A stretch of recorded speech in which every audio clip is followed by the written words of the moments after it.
1월 18일 수요일입니다. 오늘 아침 신문 어떤 소식 다뤘는지 짚어보겠습니다. 이현웅 아나운서가 정리해왔습니다. 어서 오십시오. 안녕하십니까? 자, 첫 번째 기사부터 보겠습니다. 자, 고향 대신 공항 갑니다. 시대가 변하기도 했고 또 코로나를 거치면서 우리 명절 풍경이 좀 많이 바뀌었는데 해외 여행객이 지금 70배나 뛰었나 봐요. 네, 그렇습니다. 이 코로나 기간 해외 여행을 가지 못하면서 여권이 만료됐는지 몰랐던 분들이 많다고 하는데요. 재발급을 받으려고 구청에 가면 줄이 상당히 길어서 깜짝 놀라곤 한다고 합니다. 약 3년 동안 해외로 나가지 못한 보상 심리로 인해서 올 설 명절에는 고향 대신 공항으로 향하는 사람들이 많을 전망입니다. 네, 그야말로 이제 보복 여행이 아닐까 생각이 되는데 항공권 먼저 예매했다가 여권 만료일 나중에 알게 되면 정말 난감할 것 같아요. 네, 그렇습니다. 그리고 이렇게 요청이 몰릴 때에는 발급에도 다소 시간이 걸릴 수 있으니까요. 해외여행 계획 중인 분들은 미리 잘 체크를 하셔야겠습니다.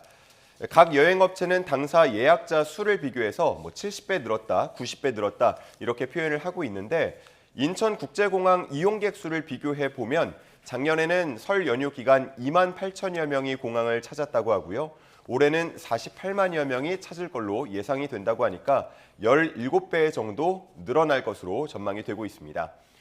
일본이나 동남아를 찾는 비중이 높다고 하고요. 고물가로 꽁꽁 닫아뒀던 지갑도 이번 여행 때는 기꺼이 열 거라는 내용도 있었습니다. 네, 여행도 좋지만 코로나가 아직 좀 끝난 게 아니니까 여행 가실 때도 방역에 좀 신경을 쓰시는 게 좋을 것 같습니다. 자, 다음 기사 보겠습니다. 설과 관련된 또 사진이 나온 건데 전이 지금 오른쪽 용기에 좀 적게 담겨 있어요. 이게 뭘 뜻하는 건가요? 네, 작년과 현재 이렇게 비교를 한 건데 동아일보에 실린 사진을 보면요. 좌측은 작년, 우측은 올해 5만 원어치 모둠전의 양을 비교해 둔 겁니다. 한눈에 보기에도 많이 줄어들었다는 걸 볼 수 있는데 같은 가격에 살 수 있는 양이 약 30% 정도 줄었다고 합니다. 그리고 그 오른쪽에는 전을 만들 때 들어가는 재료들의 가격 추이가 그래프로 표현이 돼 있는데요. 밀가루와 계란이 18%, 식용유와 녹두가 36%씩 증가한 걸 확인할 수 있습니다. 네, 모두가 좀 기분 좋아야 할 명절인데 지금 물가 때문에 그렇지 않을 것 같아요. 네, 맞습니다. 전해지는 보도들 보면 올해 설 차례상 비용이 한 3에서 6% 정도 오를 거라고 하는데 하지만 이 수치만 믿고 시장이나 마트를 찾았다가는 더 깜짝 놀랄 수 있다고 경향신문은 전하고 있었습니다. 그 이유는 차례상을 준비하기 위해서 꼭 필요하지만 설 성수품으로는 분류되지 않는 품목들이 많기 때문이라고 합니다. 실제 마트를 찾은 한 소비자는 할인 제품이 아니면 장을 볼 엄두가 안 난다면서 그나마도 금세 매진돼서 헛걸음하는 일도 많다고 한숨을 내셨다고 합니다. 네, 풍성한 명절이 돼야 되는데 좀 그렇지 못할 것 같아서 아쉬운 마음이 큰 그런 기사 그리고 사진이었습니다. 자, 다음 기사 보겠습니다. 자, 이런 고물가 상황에서는 사실 이제 사교육에 대한 부담도 굉장히 좀 증가할 텐데 그럼에도 불구하고 사교육 의존증이 더 커졌다고요? 네, 그렇습니다. 최근에 한국교육개발원이 발표한 자료를 보면요. 학부모 중 21.1%가 사교육비 부담은 크지만 효과가 높다고 인식하고 있었다고 합니다. 작년 그 자료를 보면 부담은 크지만 효과는 중간 정도다라고 응답한 비율이 16.4%였고 가장 많았는데 사교육에 대한 믿음이 더 커진 것으로 분석이 됩니다. 심지어 아이가 스스로 공부를 할 수 있다고 하더라도 사교육이 필요하다고 응답한 학부모가 40.5%나 됐다고 합니다. 그리고 응답자 중에 17.9%는 공부에 도움이 되지 않는 취미 활동은 아예 하지 말라고 말린다고 대답하기도 했습니다. 자, 이렇게 좀 수치로 들어보니까 더 크게 다가오는 것 같은데 이럴수록 공교육의 역할이 더 중요해질 것 같습니다. 네, 그렇습니다. 이런 수치들은 코로나 시기 학교 교육이 제대로 이루어지지 않아서 나온 결과로 분석이 되고 있는데요. 코로나 이후에 학생 1인당 월 평균 사교육비와 또 사교육비 총액이 모두 역대 최고치를 기록했습니다. 특히나 초등학교 사교육비가 크게 늘었다고 하는데요.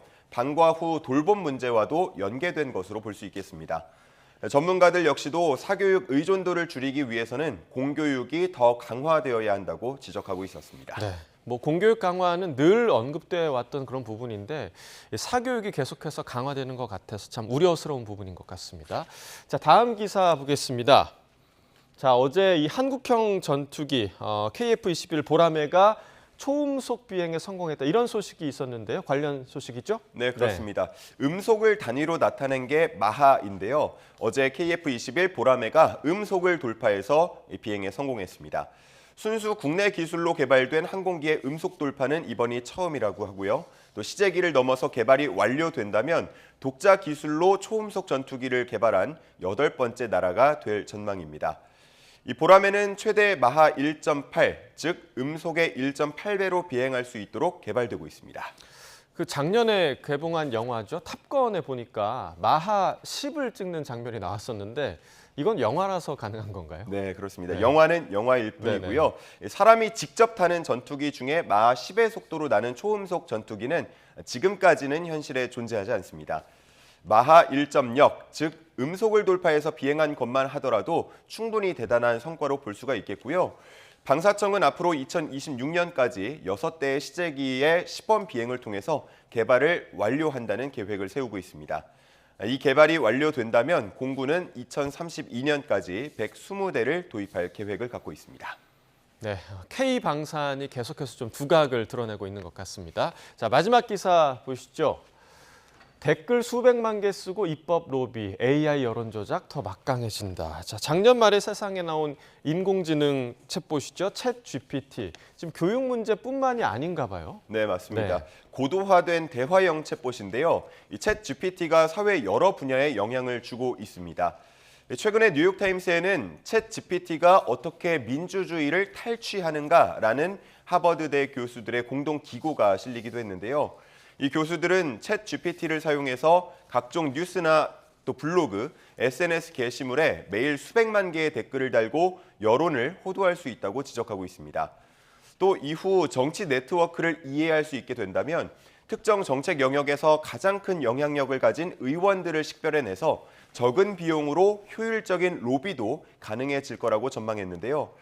그러면서 챗 GPT 시대에는 교사들이 이 시험과 에세이 과제를 내는 방식을 바꿔야 하는 것뿐만 아니라 정부도 로비스트에 대처하는 방식을 바꿔야 할 거라고 말하기도 했습니다. 한편 미국의 한 컨설팅 업체도 2023년 세계 10대 리스크라는 보고서에서 세 번째 리스크로 대혼란의 무기를 꼽았는데요. 고도화된 인공지능이 만들어낸 글이나 이미지, 비디오가 번성할 것이고 민주주의의 기반인 신뢰가 더 약화할 수 있다고 우려하고 있었습니다. 네, 기술의 발전이 인간 사회에 오히려 좀 리스크가 될 수 있다라는 생각을 좀 다시 한번 하게 되는 그런 소식이었습니다. 굿모닝 브리핑 이현웅 아나운서와 함께했습니다. 고맙습니다. 감사합니다.